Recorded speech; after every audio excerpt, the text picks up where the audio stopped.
so much more.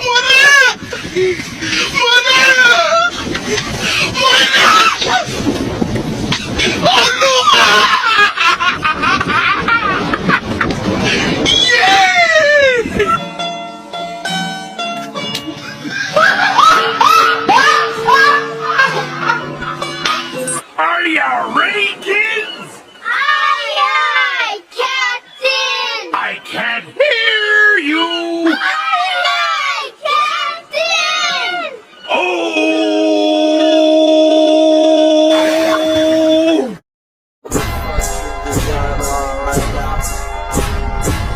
Bring it down, bring it down, make it clap. I got three on the glass, on the block. Bitches on my line, and you know that. Warahmatullahi wabarakatuh. Kenalkan, nama saya Amila Aziz dari Prodi Pendidikan Bahasa Arab kelas PBA 31.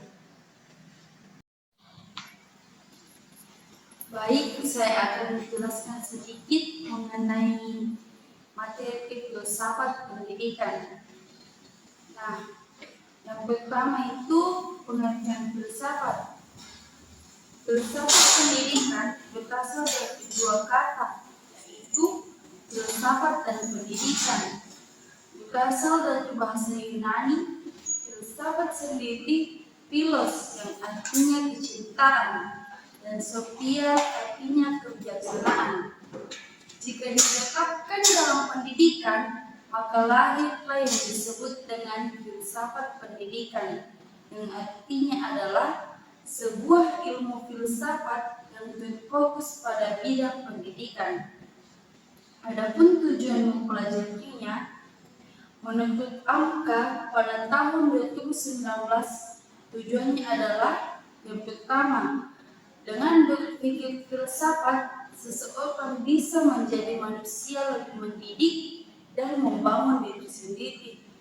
Yang kedua, seseorang dapat menjadi orang yang dapat berpikir sendiri. Adapun tujuan filsafat pendidikan adalah memberikan inspirasi bagaimana mengorganisasikan proses pembelajaran yang ideal.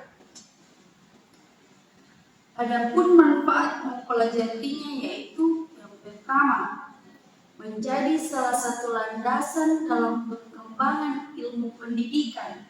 Yang kedua, menjadi landasan dari kebijakan mengenal program pendidikan. Yang ketiga, menjadi landasan untuk bekerja dan juga mengabdi di bidang pendidikan. Yang keempat, meningkatkan kualitas pendidikan. Dan yang kelima, memberikan pemahaman menyeluruh mengenai dunia pendidikan. Filsafat pendidikan yang menyelidiki hakikat pelaksanaan pendidikan yang bersangkut paut dengan tujuan latar belakang, cara dan hasilnya, serta hakikat ilmu pendidikan yang bersangkut paut dengan analisis kritis terhadap struktur dan kegunaannya. Filsafat pendidikan dalam arti luas dapat dibedakan menjadi dua macam, yaitu pendidikan dalam arti luas dapat dibedakan menjadi dua macam, yaitu yang pertama filsafat praktek pendidikan dan yang kedua yaitu filsafat ilmu pendidikan. Objek filsafat ilmu pendidikan dapat dibedakan menjadi empat macam, yaitu yang pertama ontologi ilmu pendidikan yang membahas tentang hakikat substansi dan pola organisasi ilmu pendidikan. Yang kedua, epistemologi ilmu pendidikan yang membahas tentang hakikat, objek formal dan material ilmu pendidikan. Nah, yang ketiga yaitu metodologi ilmu pendidikan yang membahas tentang hakikat, cara kerja dalam menyusun ilmu pendidikan. Dan yang keempat yaitu aksiologi ilmu pendidikan yang membahas tentang hakikat, nilai kegunaan, teoritis dan praktek ilmu pendidikan. Di samping mempunyai sosok dalam bentuk ilmu pendidikan, mempunyai objek yang menjadi ruang lingkup dan hal-hal yang diteliti, ditinjau, dan fungsinya. Objek ilmu pendidikan dapat dibedakan menjadi dua, yaitu yang pertama, objek formal, ilmu berkenaan dengan bidang yang menjadi keseluruhan ruang lingkup keungkapan sebuah ilmu. Nah, yang kedua yaitu objek material ilmu, berkenaan dengan aspek-aspek yang menjadi keungkapan penyelidikan langsung ilmu yang bersangkutan.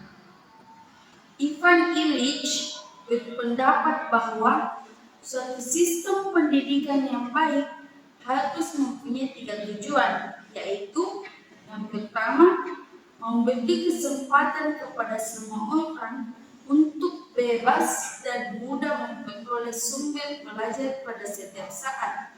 Nah, yang kedua, memungkinkan semua orang yang ingin memberikan pengetahuan mereka kepada orang lain dapat dengan mudah melakukannya.